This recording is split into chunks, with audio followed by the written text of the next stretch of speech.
यो जस्तो good looking laptop सायद नै अरू छ होला।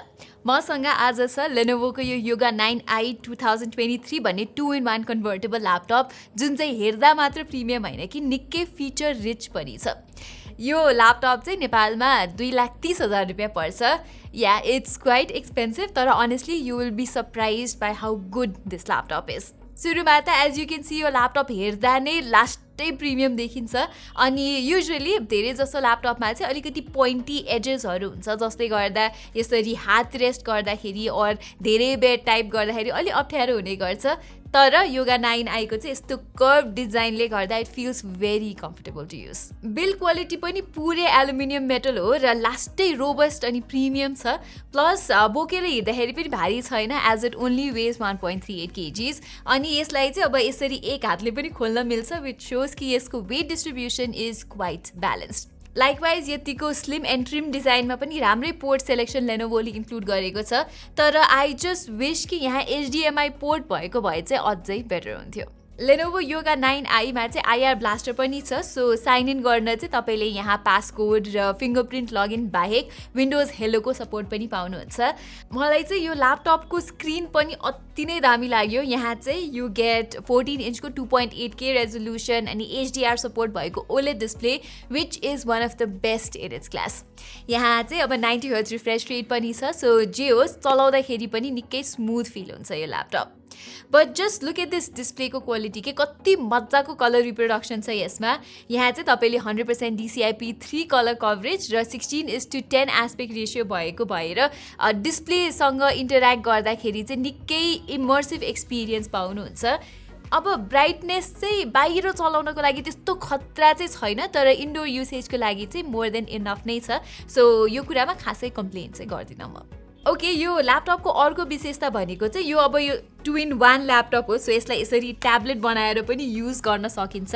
लेनोभोले चाहिँ यहाँ यो पेन समेत बक्सभित्र नै प्रोभाइड गरेको छ। पेन चाहिँ हाम्रो रेगुलर पेन्सिल जस्तै सेपमा आउँछ, तर अलिकति ठुलो चाहिँ छ। तर चलाउँदाखेरि युज टु चाहिँ चाँडै भइन्छ। So no issues there. चाँडो नोट लिन और वेब ब्राउजिङ गर्न और आर्टिस्टहरूलाई हुन्छ नि आर्ट गर्नको लागि चाहिँ this pen can be very useful. मैले पनि 2-3वटा आर्ट गरेको छु यो ल्यापटपमा। डु लेट मी नो तपाईँलाई कस्तो लाग्छ तल कमेन्ट सेक्सनमा। तर यो पेनको बारेमा मेरो एउटा गुनासो चाहिँ के छ भने यसलाई ल्यापटपमै कतै राख्न मिल्ने भइदिएको भए और म्याग्नेटिकली कतै अट्याच गर्न मिलेको भए चाहिँ यताउता लिएर हिँड्न चाहिँ निकै सजिलो र सेफ पनि हुन्थ्यो। एज इट इज यो पेन चाहिँ तपाईँले छुट्टै नै बोक्नुपर्ने हुन्छ। सो हराउने चान्सेसहरू चाहिँ बढी छ भनौँ न। मुभिङ अन, यहाँ चाहिँ लेनोभोले हिन्जमै स्पिकर राखिदिएको छ। सो ट्याब्लेट मोडमा पनि फुल र रिच साउन्ड आउँछ। हिन्जमा चाहिँ 2वटा ट्विटर छन् भने यहाँ साइडमा चाहिँ तपाईँले 2वटा स्पिकर पाउनुहुन्छ, जुन चाहिँ वुफर्स हुन्। सो जस्तो सुकै गीत सुन्दा पनि यहाँ मजाको लाउड र फुल अडियो आउँछ। इनफ्याक्ट अडियो चाहिँ सिमिलर प्राइसमा आउने M2 Macbook Air भन्दा पनि बेटर छ। सो एउटा अडियो स्याम्पल सुनिहालौँ है त।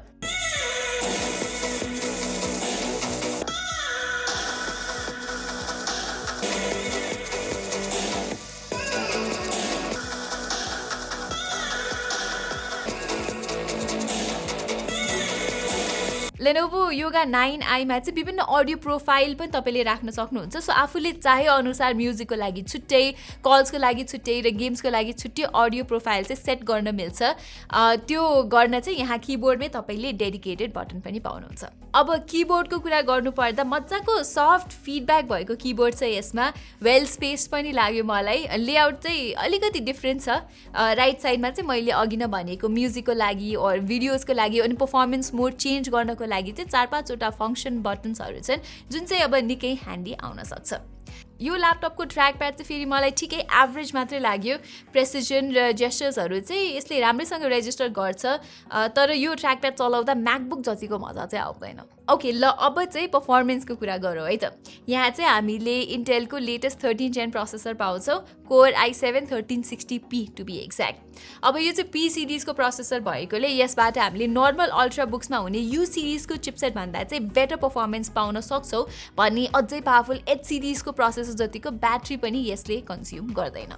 सो यसमा भएको पी सिरिजको चिपसेट चाहिँ it's a good middle ground between performance and efficiency भन्न सकिन्छ। गेमिङको लागि चाहिँ फेरि यो अल्ट्राबुकमा डेडिकेटेड ग्राफिक्स कार्ड छैन र यसमा भएको आइरिस XE ग्राफिक्स चाहिँ त्यस्तो पावरफुल GPU होइन, तर ओकेजनल CS:GO अथवा भ्यालोरेन्ट चाहिँ तपाईँले यो ल्यापटपमा खेल्न सक्नुहुन्छ लोवेस्ट सेटिङ र रेजोल्युसनमा राखेर। त्यो बाहेक एज एक्सपेक्टेड मेरो नर्मल टास्क चाहिँ यसले राम्रोसँग नै ह्यान्डल गरेको थियो। मैले आफ्नो ल्यापटपमा गर्ने भनेको चाहिँ त्यही स्क्रिप्ट्स र ब्लग्सहरू लेख्ने, स्पोटिफाई चलाउने, क्रोममा धेरै ट्याब्सहरू खुल्ला हुन्छ अनि हल्का फोटोसप पनि चलाउनु पर्ने हुन्छ। सो यो सबै काम चाहिँ एकैचोटि गर्दा पनि ल्याग्सहरू चाहिँ मैले यहाँ त्यस्तो केही पनि फिल गरिनँ अनि नर्मल काम गर्दा फ्यानको नोइज पनि आउँदैन। जस्ट गेम खेल्दा चाहिँ you will hear the fans pushing. Okay, वेबक्यामको कुरामा चाहिँ Lenovo Yoga 9i मा तपाईँले 1080p रेजोल्युसनको वेबक्याम पाउनुहुन्छ which is better than most of the other laptops. र यहाँ चाहिँ विभिन्न फिचर्सहरू पनि छ, जस्तै अब तपाईँले यो ब्लर अनब्लर गर्न सक्नुहुन्छ, एप्पलको जस्तै सेन्टर स्टेज फिचर पनि छ, सो द्याट इज नाइस। तर ओभरअल क्वालिटी हुन्छ नि सब्जेक्टको स्किन टोनदेखि लिएर शार्पनेस चाहिँ मलाई MacBook Air M2 कै अलिकति बेटर लाग्छ in comparison to the Lenovo Yoga 9i। Okay, lastly battery life पनि Yoga 9i को धेरै नै इन्ड्युरिङ छ। MacBook Air M2 सँग डिरेक्ट कम्पेयर गर्ने हो भने अलिक कम छ, तर यो ल्यापटपको डिस्प्ले रेजोल्युसन बढी पनि छ अनि 90 हर्ट्ज रिफ्रेस रेटले गर्दाखेरि चाहिँ हल्का बेसी ब्याट्री पनि कन्ज्युम गर्छ। सो ओभरअलमा चाहिँ मैले यो ल्यापटपबाट 5 देखि 6 घन्टाको ब्याकअप पाएको थिएँ, जुन चाहिँ अब इम्प्रेसिभ नै हो भन्न सकिन्छ। चार्जिङको लागि चाहिँ यो ल्यापटपको बक्सभित्र 75 वाटको AC एडाप्टर आउने गर्छ। अब चार्जरको बारेमा अलिकति निटपिक नै गर्नुपर्दा चाहिँ अलिक स्लिम र मोडर्न टाइपको एडाप्टर दिएको भए चाहिँ बेटर हुन्थ्यो जस्तो लाग्छ मलाई।